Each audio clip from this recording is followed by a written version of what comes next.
Cancer Chronicles episode 3. Updates since last time. My scars are healing nicely, but you'll see that better in the second half of the video. I saw Jay Reed, Jeopardy champion, a little over a week ago. Give me the official full verdict, which is that I have stage 2A nodular sclerosis classical Hodgkin's lymphoma. So I have the most common type of Hodgkin's. It's like 80% of Hodgkin's cases, and Hodgkin's is like 10% of lymphomas here in the States. So highly treatable, highly curable. Stage 2A, stage 2 means that I have it in more than one lymph node area, but the areas are on the same side of the diaphragm. The A means that it's not B. B meaning B symptoms. I don't have the fatigue, the night sweats, the weight loss, the itchiness. So stage 2A is early stage. Early is good. I get a fairly light course of treatment, although my oncologist did say that recent studies published have shown that radiation is looking like the new standard of care. I mean, they've always done it in some situations, but he said that I should get it because benefits will outweigh the cost, and it really improves cure rates and reduces the odds of it coming back, which is the big one. The chance of it returning is what's really scary. So yeah, chemo first though. I get chemo break and then radiation. Chemo is going to be 4 cycles of ABVD. A cycle is 28 days. I get treatment every 2 weeks. So 8 treatments total. I know chemo gets referred to as a thing, you get chemo, but there's a whole bunch of different regimens out there. Every cancer has its own set of regimens. Sometimes they have proper names, like Stanford 5, but usually they're referred to with acronyms consisting of, the first letters of the drugs in them. The confusing part is that the same letter does not refer to the same drug, and the same drug does not always have the same letter. So, unless you know exactly what drugs are in each and every one, really confusing. But my 4 are adriamycin, bleomycin, vinblastine, and dacarbazine. Vinblastine is nothing to write home about. Dacarbazine has a chance of impacting fertility, but it's a really small chance, and I don't care about that anyway. So whoop-de-doo.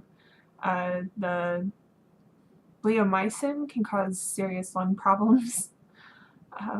And the adriamycin, it's called the Red Devil. It's in a lot of breast cancer regimens.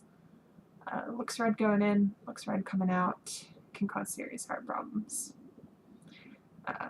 But yeah, that one's why I have to, for 3 days after treatment, I have to flush all the toilets twice. I can't share any silverware cups or anything with anyone. Basically there's trace amounts of it left over in my body fluids, and I have to make sure that nobody comes in contact with it. So I have to flush and wash everything of mine twice over to make sure that everything stays clean. So yeah, that's about it. I will update again later. I've just had my first treatment yesterday. Felt a bit fatigued. Definitely fell asleep at 8:30. We got out of there at 5 o'clock, and I was already kind of conking out in the car. Been feeling a little nauseous, but I have pills for that work really well.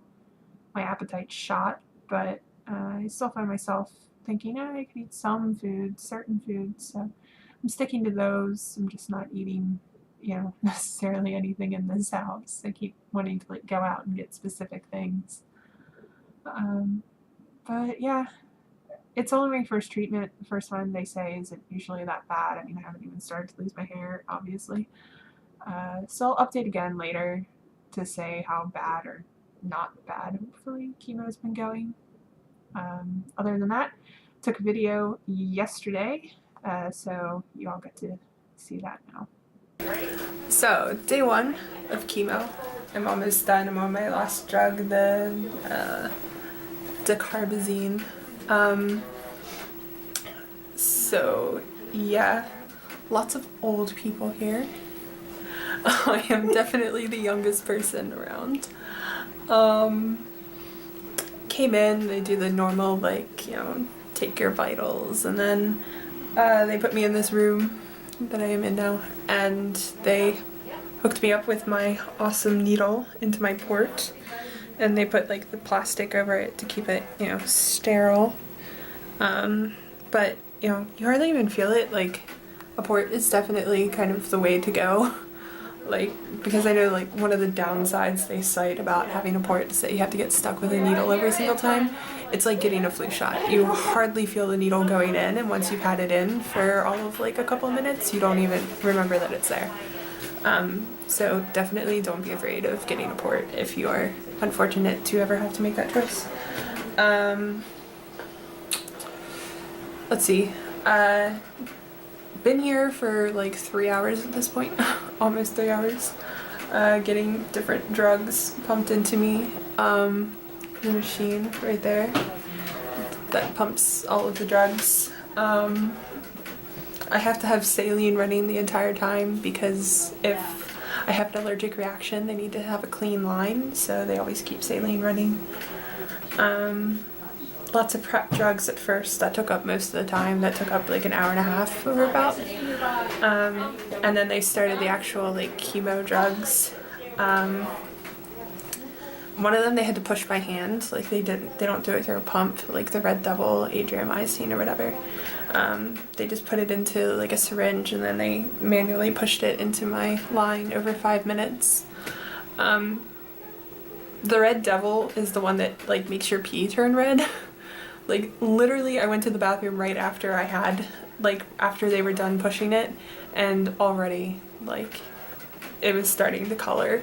I'm like, wow, it works so fast. But yeah, so this is where, you know, the pump thing is. It's pretty cool. It tells you like what drug is going in and how much of it you've gotten. Everything's like hanging up there.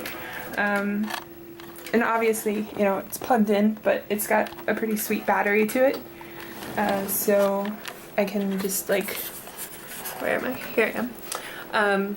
I can unplug it and go wandering around, take a walk if I want, go to the bathroom, get my own, you know, beverages, snacks. They have like sandwiches and saltines and graham crackers. Kind of like, you know, take whatever you want if you're a patient. And you know, like family, like they get soda and water and stuff if they feel like going out there. You have warm blankets if it's too hot for that. So yeah, it's the lovely room. It's great like artwork of geese and old television, which gets basic cable. Place to hang my stuff. The Wi-Fi here doesn't seem to be all that bad actually. I was kind of like surprised. So yeah,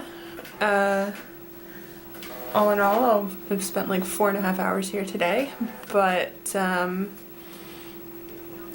if like 2 weeks from now I come back for my next treatment, it's gonna be like an all-day affair because I have to get here at like 10 o'clock in the morning, and then I am not gonna get out of here until like 4:30, 5 o'clock.